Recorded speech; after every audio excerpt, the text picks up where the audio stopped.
an inch to a mile. Put him in the ground, put him in the ground. Put him in the ground, please be kind. Will be God. One of the story we survived. About how we ought to be alive. My day one right hand was like a CNI. Down to catch a 3 to 5 over his peace of mind and guilt and foolish pride. Alexander Volkanovski boldly declares Holloway will bounce back stronger than ever, claiming Poirier is in for a shocking challenge at UFC 318. And I know he's one of them. So I know he's going to be the type of guy that will make the right adjustments or come back not only the same guy was, maybe even look better. Like you might see Max even better. I think he is that type of guy that could come back, with the bounce back, not only bounce back to where he was, which is already incredible, bounce back even more than that, which, it'll just show. If he does that, it just shows you how good that bloke is. In the lead up to UFC 318, fans are eagerly awaiting the main event between Max Holloway and Dustin Poirier. The stakes are high, with Poirier entering the octagon for his final fight, hoping to end his storied career with a bang. Holloway, on the other hand, is looking to bounce back after a knockout loss and secure the BMF title. But among all the voices weighing in on this epic showdown, none may carry more weight than the current UFC featherweight champion, Alexander Volkanovski. He's been vocal about his belief that Holloway, despite his recent setback, is more than capable of coming back stronger. How do you see this one playing out? I mean, he's only, I'm 0-2 against him, you know what I mean? I was like, man, we gotta get this back, bro. And it's the BMF title, and I keep hearing people say if he wins, then they take the title away and they retire the title. So I'm like, bro, this ain't happening. It's your title. Yeah, this ain't happening yet.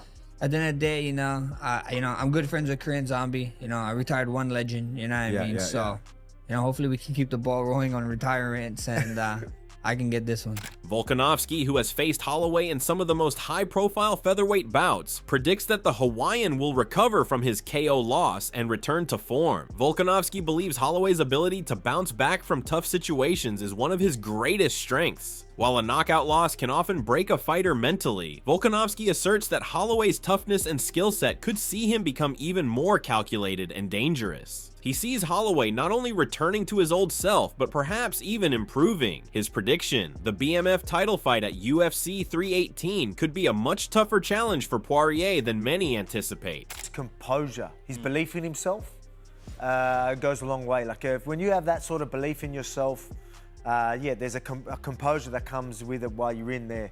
When there are problems you're facing, that confidence and belief in yourself to just work around them is always going to do it, because that's the same guy that turns up in the gym. Yeah. So if there's a problem in the gym, he's going to solve it.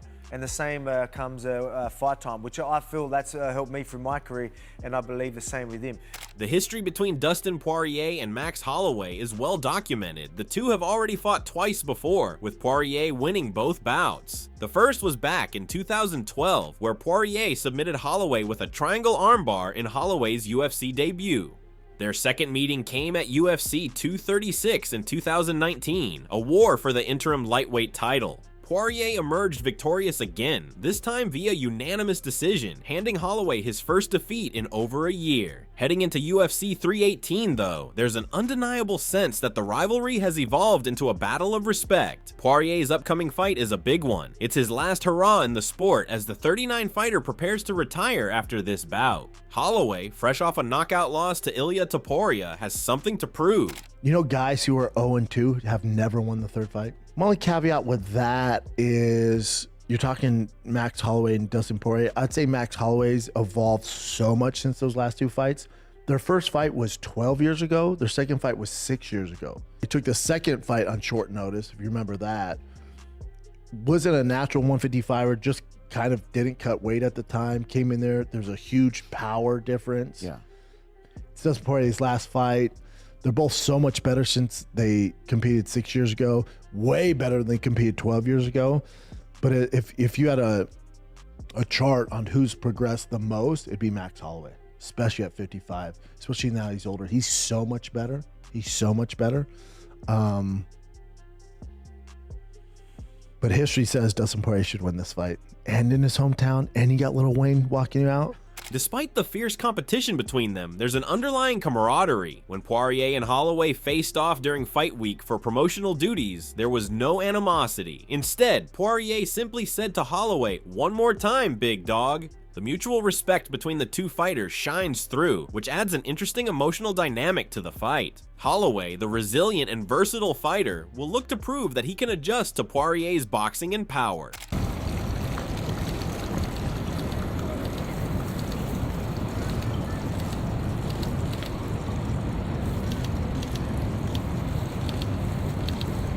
One more time, big dog.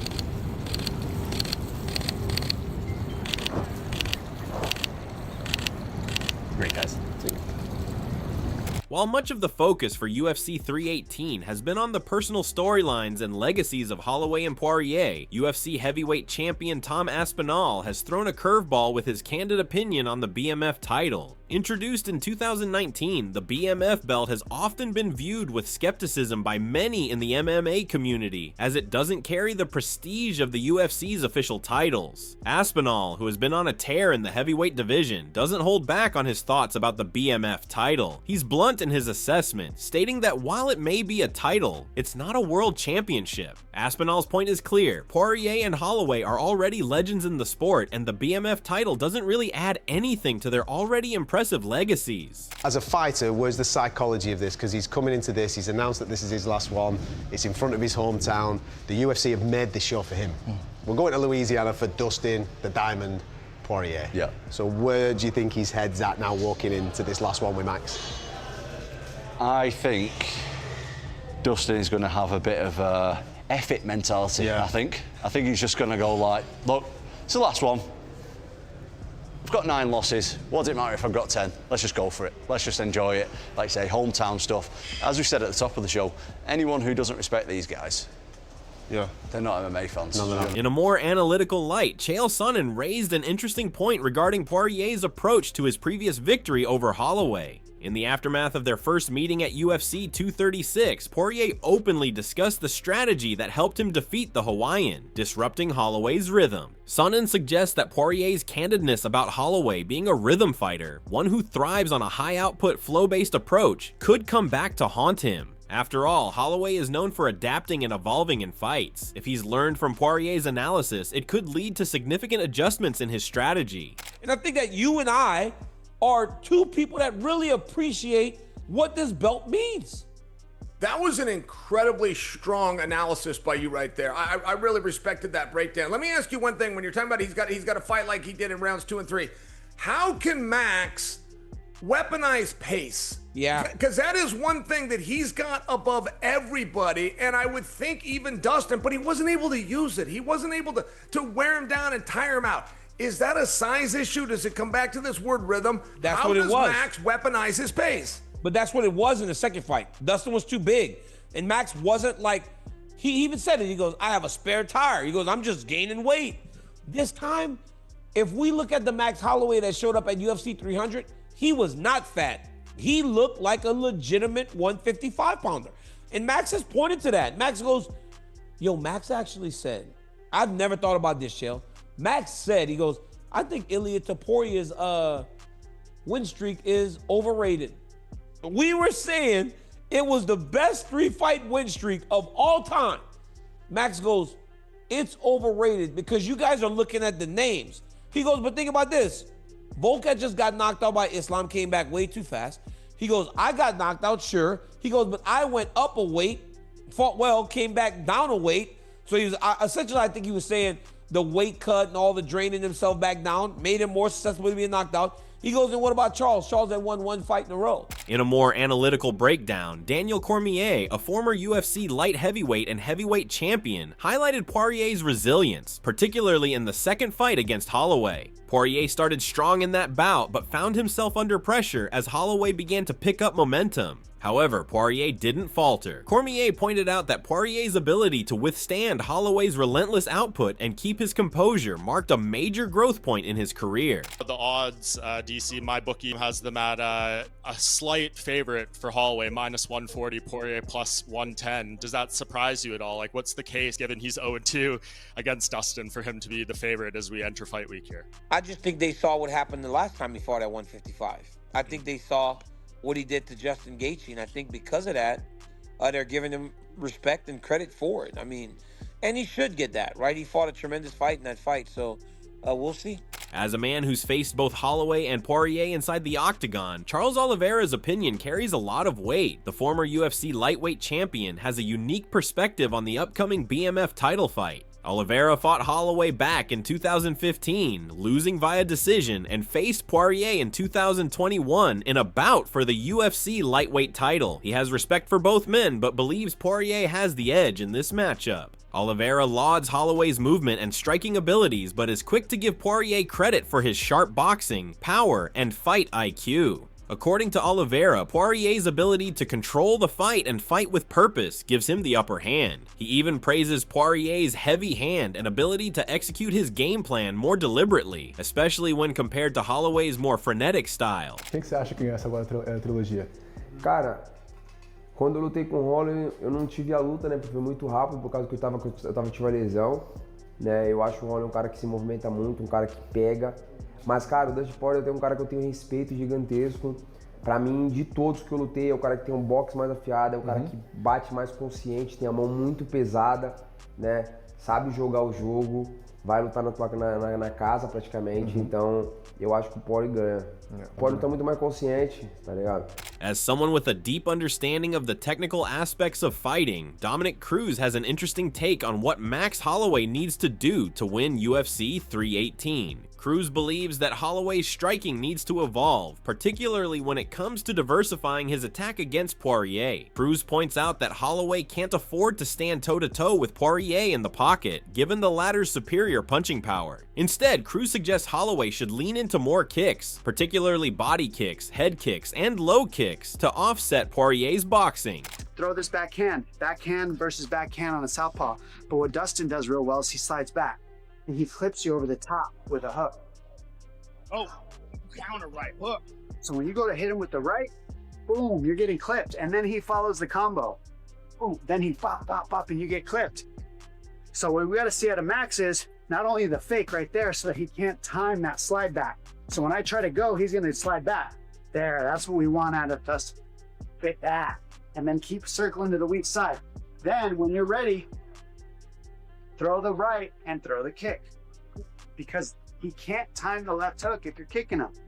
So here, boom, that kick right there will work. The other Michael Bisping, the former UFC middleweight champion, weighed in on the psychological elements at play for both fighters, particularly Poirier. While Poirier has the advantage of fighting in his hometown of New Orleans, Bisping points out that this can also be a double-edged sword. The pressure of performing in front of friends and family can sometimes create added anxiety, as Bisping himself experienced during his career. Violence is guaranteed with Dustin Poirier, and that's why the people love it. Don't come into this one expecting Dustin Poirier to walk away with this one unscathed. If he does get the win, it's going to be tough. Either way, for both men, this is an incredible fight. Islam Makhachev also weighed in on the upcoming trilogy fight between Max Holloway and Dustin Poirier. Makhachev expressed strong support for Poirier, believing that the Diamond would be more dangerous than ever heading into his final fight. According to Makhachev, Poirier's determination to go out on a high note makes him a real threat, highlighting the fighter's emotional commitment to his last bout. Makhachev also praised Poirier for his grit and respect for the sport, noting that he and Alexander Volkanovski have been in contact with Poirier, offering their support. I respect more two guys, Volkanovski and Dustin. He's a really nice guy. Yeah. And I sent a message yesterday to Volkanovski. I saw his story in Instagram. He wrestled with somebody, and I sent a message, hey man, come to Dagestan for 2-3 years. I really want invite my opponents, like former opponents, like Volkanovski and Dustin Poirier, because they have a lot of people who support them, a lot of people who love them in my country. Yeah, that would be very cool to see you guys. I know you've invited Charles as well in the past, so you know, hopefully this happens Charles at some point. also. Am I going to be able to come for like 2-3 days, or are you going to keep me there? Am I not going to be able to leave? However, this outlook isn't shared by everyone in the UFC community. Paddy Pimblett, a rising star in the lightweight division, offered a counter narrative suggesting that Holloway might have the edge due to his burning desire for redemption. Pimblett pointed out that Holloway, who has experienced the sting of defeat twice at Poirier's hands, may come into this fight with a fresh fire in his belly, especially after the loss to Ilia Topuria. Like, who do you think walks away from that? Because Poirier's 2-0 against it. I know, that's what I mean. Imagine it'd be heavy for Holloway that, like, if there's 2 different fighters who've beat him 3 times. Yeah. But I didn't even think about that. Yeah. I seen him say something like, you know, he took a lot from me. He took give me my first loss, and he took away me like 8-fight win streak or whatever it was. So I'm gonna take his retirement fight. Oh, so I think that's cold. Yeah, that's tight. Yeah, I think Holloway's motivated. Like, and adding to the complexity, Pimblett brought up the emotional factor of Poirier fighting in front of his hometown crowd in New Orleans. While it's easy to view this as a source of motivation, Pimblett suggested the opposite. The weight of expectation might prove too much. The psychological burden of knowing this is your final fight, combined with the pressure of hometown fans expecting a victory, could create an emotional overload that might affect Poirier's performance. I can see Holloway winning, to be honest. Don't know why. I think it's just one of them. Dustin fighting in his hometown, his last fight. Everyone expects him to win. The pressure. I think it might. Man, you picked Holloway too. Like, he could have probably picked someone that was a little more favorable. You know what I mean? Like, well, you know why? I think it's a bit more favorable because he's beat him twice, though. Sure, I think so. I think so. Yeah, but I mean, it's also the business move because you need to have a title for a pay-per-view. Yeah. And you don't need that shit. Right? That's what I was thinking. Who's going to walk out first? Who's going to walk out second? Because they're saying you it's can't have Poirier walk out first. That's what I mean. And they're saying it's the BMF belt, Yeah. his hometown. He's coming out. He might come out first. Like, it is Holloway versus Poirier too, right? On the bill. Yeah. And then Ige and Pitbull are the co-main. Yeah, that's right. Yep. And Zell Huber and Michael Johnson on that card. Yeah, That's a fun fight. I like that fight a lot. Eddie Alvarez echoed similar concerns regarding fighters who announced their retirement before their last fight. He stressed that the mental side of the game is crucial, and once a fighter mentally prepares for the end of their career, a part of them may already check out. He warned that Poirier's mindset might become a critical factor in his performance, as he may be too emotionally distracted to execute his best game plan. How do you think that one goes? Damn. You know, like, Dustin beat him twice already, right? Beat Max twice. Here's the thing with retirement fights and when people announce them that I don't like. This is what I don't like. People, if you are saying I'm done, right? Then you're already done. And there's this small little thing in your mind where you've checked out. Even if you trained really hard and you put your best camp in and all that. And this is a sport where you have to be all in mentally, physically, emotionally. And I never like when guys pre-commit to being finished and then still fighting their last fight.